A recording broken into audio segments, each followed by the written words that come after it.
Hello, this is Kessie and welcome back to my channel.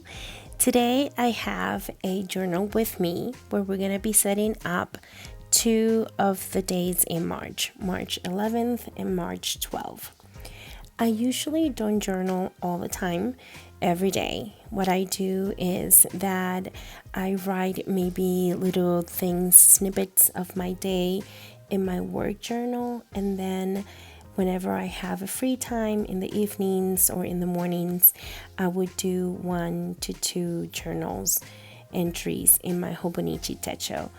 This system has worked for me because I'm able to journal when I can, not daily as many people would think.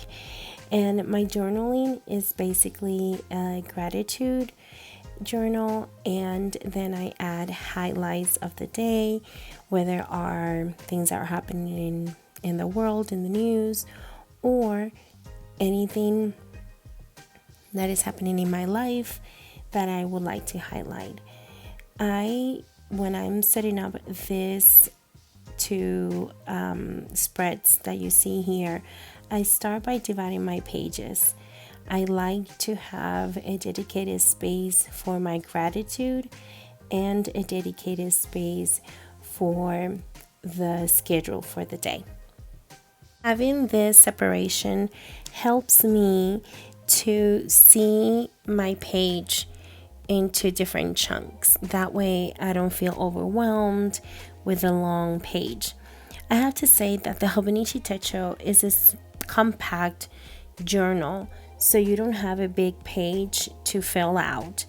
What I do for this particular journal that I'm using is that I divide it into 2 sections, one for the schedule of my day and the other one for my gratitude. And on the schedule, I put basically what a typical day might look like.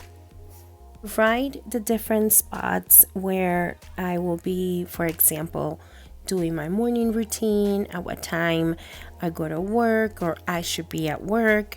I write down where my lunch is or different activities. The thing with this journal is that these times are if I was in a perfect world, this what my schedule will look like. As we all know, our day-to-day, this world is always changing, so my schedule is usually doesn't go like this. Sometimes I eat lunch later or earlier, sometimes I go to work, sometimes I don't. So this is just the schedule that it will be if everything went perfect. But as we know, things are not always perfect. But I still like to put it down in my calendar because it also helps me when I'm doing the gratitude or the highlights to remember what happened that day.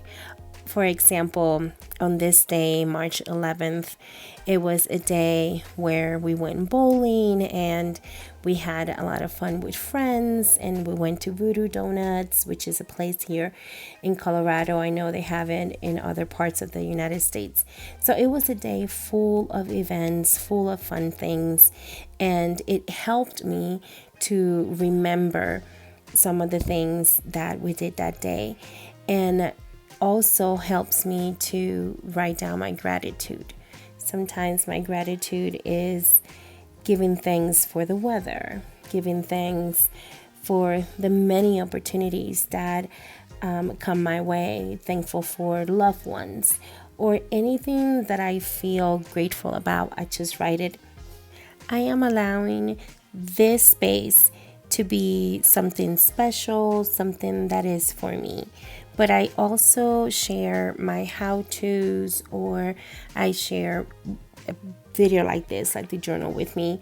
So I'm also very careful to what I share in my social media and on YouTube. And I still want to also be true to myself and be honest with what I put down. So if you see my gratitude that comes from my heart, I usually write in Spanish. That's my first language. I was born in Puerto Rico, and is what comes to my brain quick. But this journal is really a reflection of me. So I write in English, I write in Spanish, and I write the things that matter to me. And to me, gratitude is important. Some things that happen in my life that I feel that are important, that I want to remember, I make sure to record it on these pages. Each page of my journal looks very different. Sometimes my gratitude, it's the whole half page, it's just full. Sometimes I have different lists, like I might do a shopping list, for example, or I might put the places that I went to shop, whether I went, let's say, on a Target run or Walmart, or if I went to Michael's or Joann's. Just a little snapshot of the day is my day in the life, but on paper, and I love it. I love to go back in my journals and visit them and see where I was and what I did that day. It's fascinating to me. I thought at the beginning, when I first started journaling, that this will be like a burden to carve it out of my day every day. But I found a system where, like I said before, I write a little bit in my journal, in my work journal planner. I just write it like in every day, just like a little note of, today was X, today was good, today was bad, and what made it. But it's just like a sentence or two.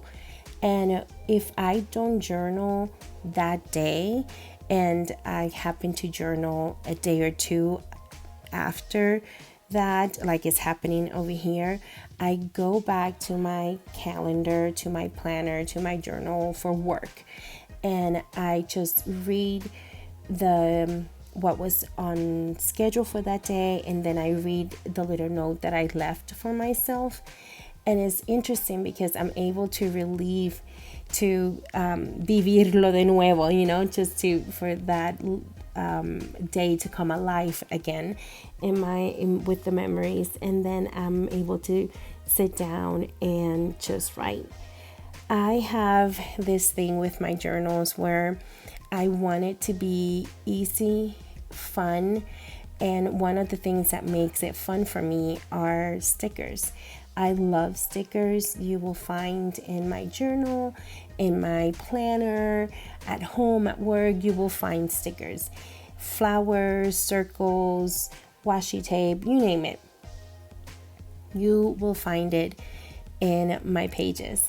And I think that having something that makes me happy, that makes me want to grab that notebook or that planner or that journal, is something that works for me, works for my system, and I try to incorporate those things that brings joy to my heart, and because it will be a motivator, when I'm doing something that I love and I bring it in, it will be a motivator. I also use the nanas, which are the little dolls that you see on top. They're from Papershire. They are a staple in my journals. I just love the design and I try to use it. I try to be as simple as I can and do the things that I love. I hope that you too have time to take from your busy schedule to do the thing that you love. Follow me for more planner and journal content. See you next time. Adios.